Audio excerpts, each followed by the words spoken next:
E-books present The Song of Achilles by Madeline Miller. Chapter 20. We gained the beach and pulled the first ships onto the sand.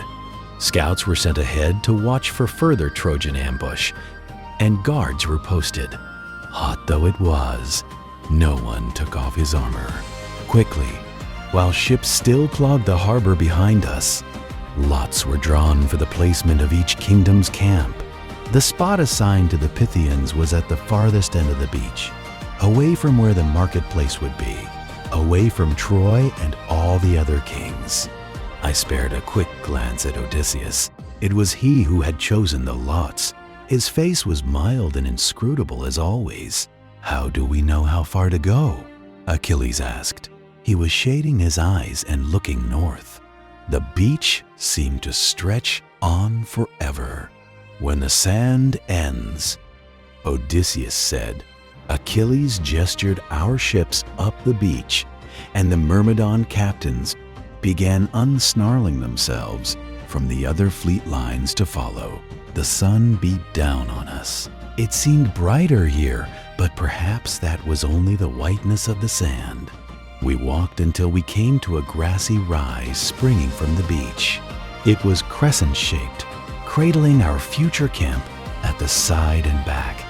At its top was a forest that spread east towards a glinting river. To the south, Troy was a smudge on the horizon. If the pic had been Odysseus's design, we owed him our thanks. It was the best of the camps by far, offering green and shade and quiet. We left the Myrmidons under Phoenix's direction and made our way back to the main camp. Every place we walked buzzed with the same activities, dragging ships onto the shore, setting tents, unloading supplies. There was a hectic energy to the men, a manic purpose. We were here at last. Along the way, we passed the camp of Achilles' famous cousin, towering Ajax, king of the Isle of Salamis. We had seen him from afar at Aulis and heard the rumors. He cracked the deck of the ship when he walked. He had borne a bull a mile on his back. We found him lifting huge bags out of his ship's hold. His muscles looked large as boulders. "Son of Telamon," Achilles said. The huge man turned. Slowly, he registered the unmistakable boy before him. His eyes narrowed, and then stiff politeness took over. "Pelides," he said thickly. He put down his burden and offered a hand knobbed with callus as big as olives. I pitied Ajax a little. He would be Aristosachaon if Achilles were not. Back in the main camp, we stood on the hill that marked the boundary between sand and grass and regarded the thing we had come for, Troy. It was separated from us by a flat expanse of grass and framed by two wide, lazy rivers. Even so far away, its stone walls caught the sharp sun and gleamed. We fancied we could see the metallic glint of the famous Scaean Gate, its brazen hinges said to be tall as a man. Later, I would see those walls up close, their sharp squared stones perfectly cut and fitted against each other. The work of the god Apollo, it was said, and I would wonder at them, at how ever the city could be taken.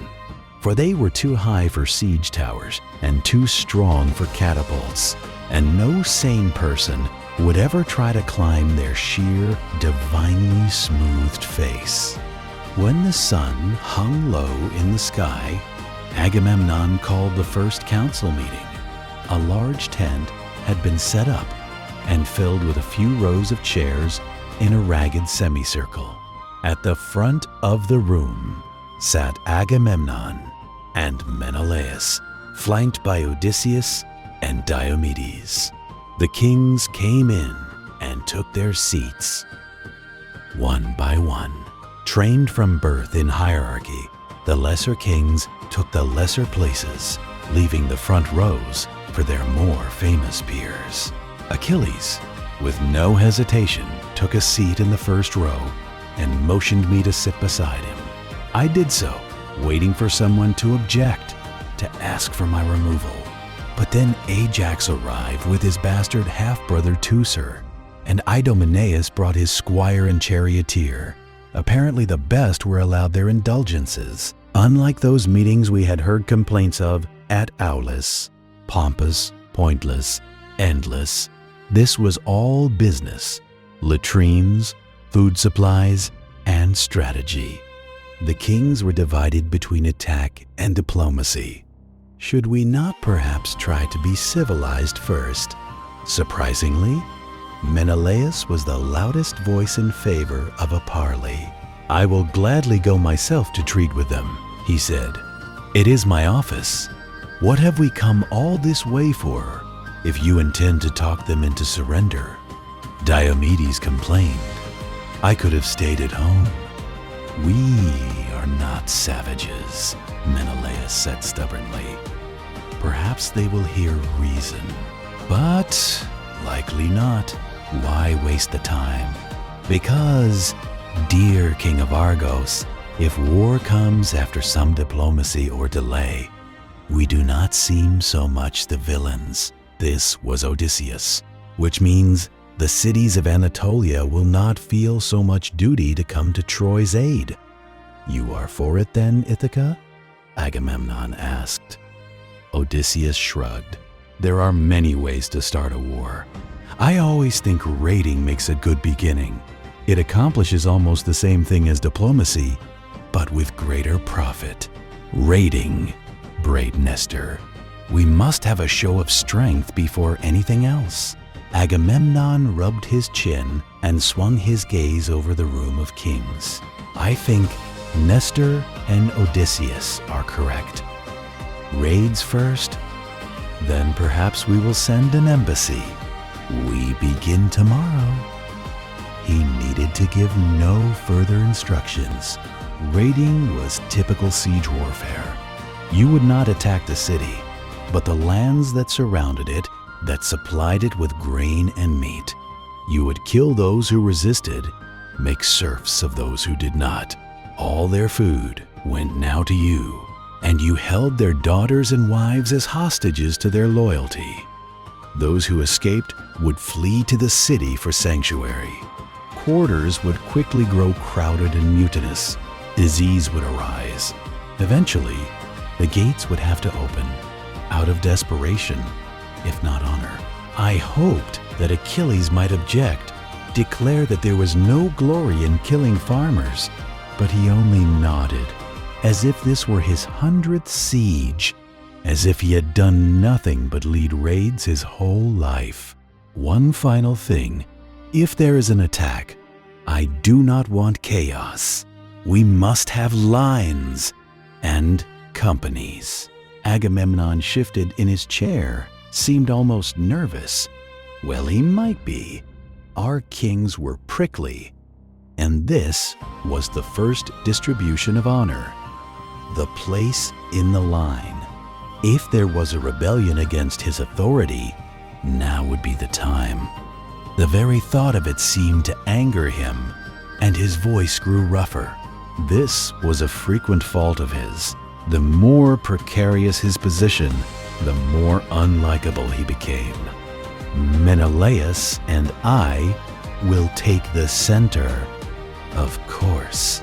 There was a faint ripple of discontent at that, but Odysseus spoke over it. Very wise, King of Mycenae. Messengers will be able to find you easily. Exactly so. Agamemnon nodded briskly, as if that had indeed been the reason. To my brother's left will be the Prince of Phthia, and to my right, Odysseus. The wings will be Diomedes and Ajax. All of these were the most dangerous positions, the places where the enemy would seek to flank or punch through. They were therefore the most important to hold at all costs, and the most prestigious. The rest shall be determined by lot. When the murmur had died, Agamemnon stood. It is settled. We begin tomorrow. Raids at sunup. The sun was just setting as we walked back up the beach to our camp. Achilles was well pleased. One of the greatest places of primacy was his, and without a fight. It was too soon for dinner, so we climbed the grassy hill that lay just beyond our camp, a thin thrust of land emerging from the woods. We stopped there a moment, surveying the new camp and the sea beyond. The dying light was in his hair, and his face was sweet with evening. A question had burned in me since the battle on the ships, but there had been no time before now to ask it. Did you think of them as animals, as your father said? He shook his head. I did not think at all. Over our heads, the gulls screamed and wheeled. I tried to imagine him bloodied and murderous after his first raid tomorrow. Are you frightened? I asked. The first call of a nightingale in the trees at our backs. No, he answered. This is what I was born for. I woke next morning to the sound of Trojan waves against the Trojan shore. Achilles still drowsed beside me, so I left the tent to let him sleep. Outside, the sky was as cloudless as the day before, the sun bright and piercing, the sea throwing off great sheets of light. I sat and felt the drops of sweat prick and pool against my skin. In less than an hour, the raid would begin. I had fallen asleep thinking of it. I had woken with it. We had discussed already that I would not go. Most of the men would not. This was a king's raid, picked to grant first honors to the best warriors. It would be his first real kill. Yes, there had been the men on the shore the previous day, but that had been a distant thing with no blood that we could see. They had fallen, almost comically, from too far away to see their faces or pain. Achilles emerged from the tent, already dressed. He sat beside me and ate the breakfast that was waiting for him. We said little. There were no words to speak to him of how I felt. Our world was one of blood, and the honor it won. Only cowards did not fight. For a prince, there was no choice. You warred and won, or warred and died. Even Chiron had sent him a spear. Phoenix was already up and marshaling the myrmidons who would accompany him down by the water's edge. It was their first fight, and they wanted their master's voice. Achilles stood, and I watched as he strode towards them. The way the bronze buckles on his tunic threw off fire flashes. The way his dark purple cape brightened his hair to sun's gold. He seemed so much the hero. I could barely remember that only the night before we had spit olive pits at each other across the plate of cheeses that Phoenix had left for us, that we had howled with delight when he had landed one, wet and with bits of fruit still hanging from it, in my ear. He held up his spear as he spoke and shook its gray tip, dark as stone or stormy water. I felt sorry for other kings who had to fight for their authority or wore it poorly, their gestures jagged and rough. With Achilles, it was graceful as a blessing, and the men lifted their faces to it, as they would to a priest.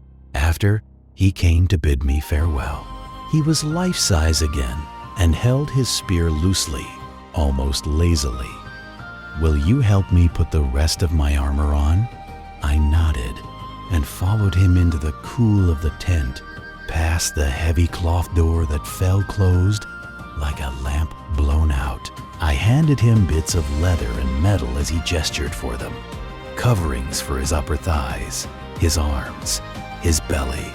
I watched him strap these things on, one by one, saw the stiff leather dig into his soft flesh skin that only last night I had traced with my finger. My hand twitched towards him, longing to pull open the tight buckles, to release him, but I did not. The men were waiting. I handed him the last piece, his helmet, bristling with horsehair, and watched as he fitted it over his ears, leaving only a thin strip of his face open. He leaned towards me, framed by bronze, smelling of sweat and leather and metal. I closed my eyes, felt his lips on mine, the only part of him still soft. Then he was gone. Without him, the tent seemed suddenly much smaller, close, and smelling of the hides that hung on the walls. I lay on our bed and listened to his shouted orders, then the stamps and snorts of horses, last of all, the creaking of his chariot wheels as they bore him off.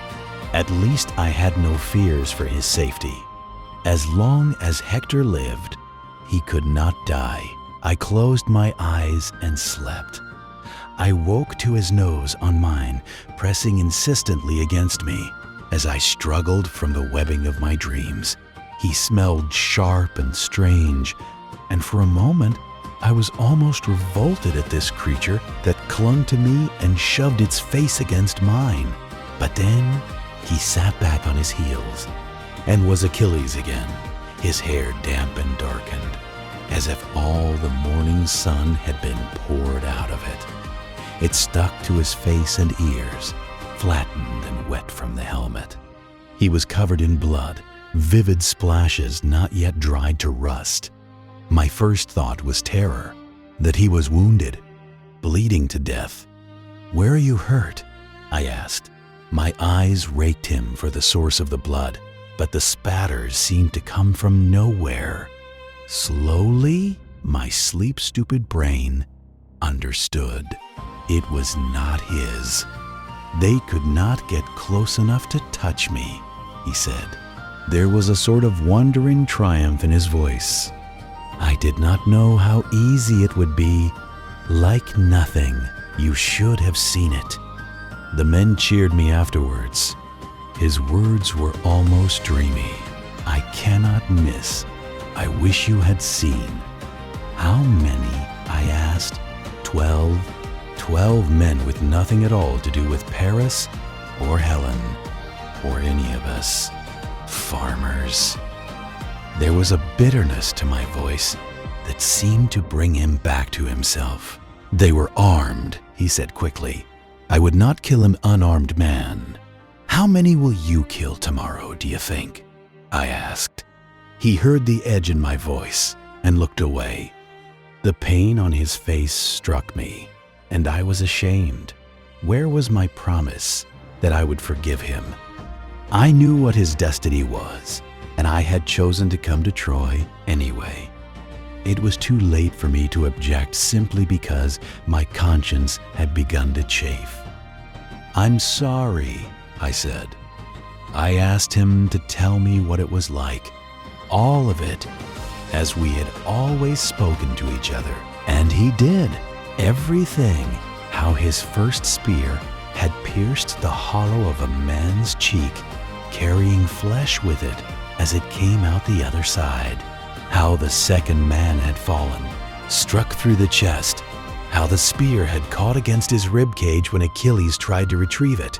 The village had smelled terrible when they left it, muddy and metallic, with the flies already landing. I listened to every word, imagining it was a story only, as if it were dark figures on an urn he spoke of, instead of men. Agamemnon posted guards to watch Troy every hour of every day.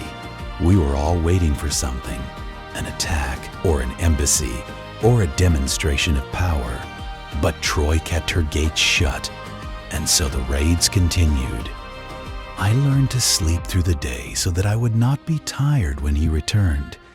He always needed to talk then, to tell me down to the last detail about the faces and the wounds and the movements of men, and I wanted to be able to listen, to digest the bloody images, to paint them flat and unremarkable onto the vase of posterity, to release him from it and make him Achilles again.